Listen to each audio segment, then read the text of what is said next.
Hey everybody, here's another one of my General Electric fans. In contrast to the one I just showed, this one's exactly the opposite. It is incredibly noisy. It sounds like an airplane trying to take off. It's 4 blades. It has an extremely primitive extremely primitive shaded pole motor. Instead of having copper bands on the poles for the shading coils, it uses real coils of wire, small coils of thick wire. I guess we should turn this around from the back to get the light out from it. The motor is very flat. I think they call these pancakes, the collector crowd does. But that's the motor from the back. It's quite open.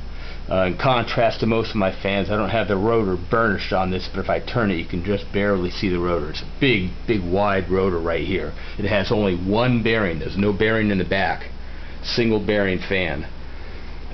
4 blades. The blades are extremely heavy.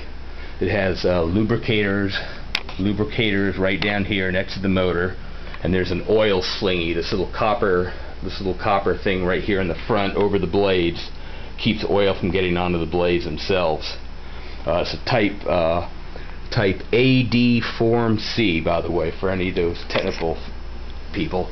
It's got a 5-speed rotary switch, and if you turn it upright, you can see the speed coil here underneath.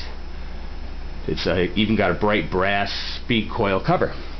So I'm going to now attempt to turn this thing on, and it is loud, and it also starts very slowly, and once you turn it off, it'll coast for a long time.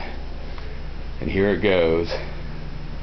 This thing sounds like an airplane when it gets going. There it is. Loud as hell. Puts out a lot of air. And that's the second speed, third, fourth, fifth. It doesn't make that big of a difference in the sound. And that shuts them off.